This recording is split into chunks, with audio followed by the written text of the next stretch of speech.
ನಮಸ್ತೆ ಕರುನಾಡು. ಪ್ರಚಲಿತ ಆಧುನಿಕ ತಂತ್ರಜ್ಞಾನದ ಯುಗದಲ್ಲಿ ವ್ಯಾಪಕವಾಗಿ ಸದ್ದು ಮಾಡುತ್ತಿರುವ ವಿದ್ಯಮಾನವೆಂದರೆ ರೋಬೋಟಿಕ್ಸ್, ಅಂದರೆ ಯಂತ್ರಮಾನವರು. ಅತ್ಯಾಧುನಿಕ ರೋಬೋಟ್ಸ್ಗಳ ಬಗ್ಗೆ ನಾನಿಂದು ನಿಮಗೆ ತಿಳಿಸಲಿದ್ದೇನೆ. ನೀವಿನ್ನೂ ನಮ್ಮ ಕರುನಾಡ ಕುಸುಮ ಚಾನಲ್ಗೆ ಹೊಸಬರಾಗಿದ್ದರೆ ದಯವಿಟ್ಟು ಸಬ್ಸ್ಕ್ರೈಬ್ ಮಾಡಿ, ಬೆಲ್ ಐಕಾನ್ ಕ್ಲಿಕ್ ಮಾಡುವುದನ್ನು ಮರೆಯಬೇಡಿ. ನಿಮ್ಮ ಪ್ರೋತ್ಸಾಹವೇ ನಮ್ಮ ಭರವಸೆ. In 2026, humanoid robots from China's T800 outpacing humans in factories to Tesla's Optimus sweeping homes. But are they saviors or threats? Will they steal jobs? Safe for daily life? Game changer or hype?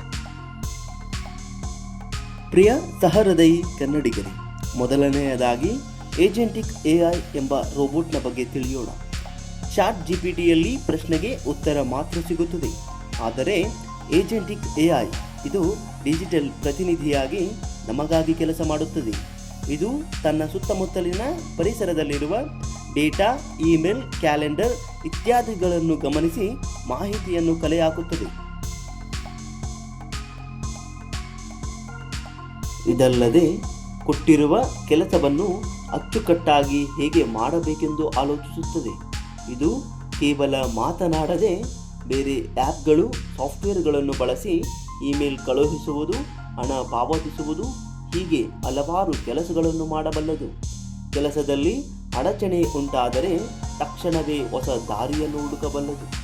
ಉದಾಹರಣೆಗೆ, ಮುಂದಿನ ವಾರದ ಪ್ರವಾಸವನ್ನು book ಮಾಡು ಎಂದು ಆಜ್ಞಾಪಿಸಿದರೆ ಸಾಕು. ಅದು ವಿಮಾನದ ticket book ಮಾಡುವುದರ ಜೊತೆಗೆ ಹೋಟೆಲನ್ನು ಬುಕ್ ಮಾಡುವ ಬುದ್ಧಿವಂತಿಕೆಯನ್ನು ಏಜೆಂಟಿಕ್ AI ಹೊಂದಿದೆ. ಮಧ್ಯದಲ್ಲಿ ಫ್ಲೈಟ್ ಕ್ಯಾನ್ಸಲ್ ಆದರೆ ತಕ್ಷಣವೇ ಪರ್ಯಾಯ ಉಪಾಯವನ್ನು ಹುಡುಕಬಲ್ಲದು.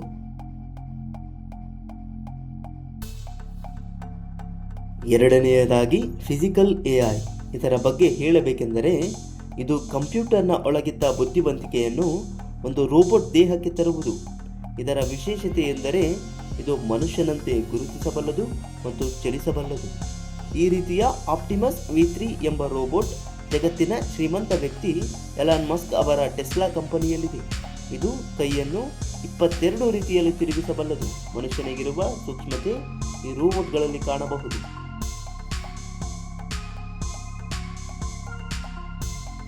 ಇವುಗಳ ವಿಶೇಷತೆ ಎಂದರೆ ಇವುಗಳಿಗೆ ಯಾವುದೇ ರೀತಿಯ ಪ್ರತ್ಯೇಕ ಕೋಡಿಂಗ್ನ ಅವಶ್ಯಕತೆ ಇರುವುದಿಲ್ಲ. ಮನುಷ್ಯರ ಕೆಲಸವನ್ನು ನೋಡಿಯೇ ಕೆಲಸವನ್ನು ಕಲಿಯುತ್ತವೆ. ಇದಲ್ಲದೆ ಪ್ರತಿಯೊಂದು ಕೆಲಸವನ್ನು ಯೋಚಿಸಿ ಮಾಡುತ್ತವೆ. ಈ ರೋಬೋಟ್ಗಳು ಕಸ ಗುಡಿಸುವಾಗ ಗಾಜಿನ ಚೂರು ಬಿದ್ದಿದ್ದರೆ ಅದನ್ನು ಗುರುತಿಸಿ ತೆಗೆದು ಹಾಕುವಷ್ಟು ಬುದ್ಧಿವಂತಿಕೆಯನ್ನು ಹೊಂದಿವೆ.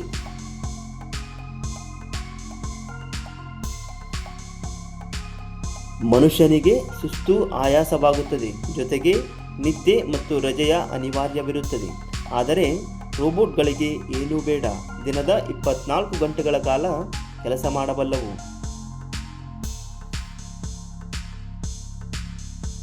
ಯೋಚಿಸಿ, ನಮ್ಮ ಕೆಲಸವನ್ನು ರೋಬೋಟ್ ಮಾಡುವುದಾದರೆ ನಮ್ಮ ಕೆಲಸದ ಗತಿ ಏನು?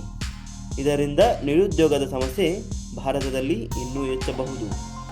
ನಿಮ್ಮ ಮನೆಯ ಕೆಲಸಕ್ಕೆ ತಂದ ರೋಬೋಟ್ ನಿಮ್ಮ ಸಂಪೂರ್ಣ ಮಾಹಿತಿಯನ್ನು ಗ್ರಹಿಸಬಲ್ಲದು. ಸೈಬರ್ ಕ್ರಿಮಿನಲ್ಗಳಿಂದ ಒಂದು ಬಾರಿ ಹ್ಯಾಕ್ ಆದರೆ ಭಾರೀ ನಷ್ಟ ಉಂಟಾಗಬಹುದು.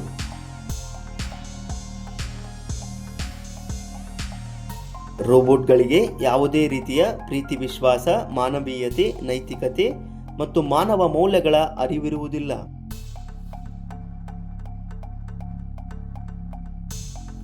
ರೋಬೋಟ್ಗಳಿಂದ ಮಾನವನ ಸಂಬಂಧಗಳು ಹದಗೆಡಬಹುದು. ಕೊನೆಯದಾಗಿ ಹೇಳಬೇಕೆಂದರೆ ಬೆಂಕಿಯನ್ನು ಅಡುಗೆ ಮಾಡಲು ಉಪಯೋಗಿಸಬಹುದು, ಮೈಮರೆತರೆ ಮನೆಯೂ ಸುಡಬಹುದು.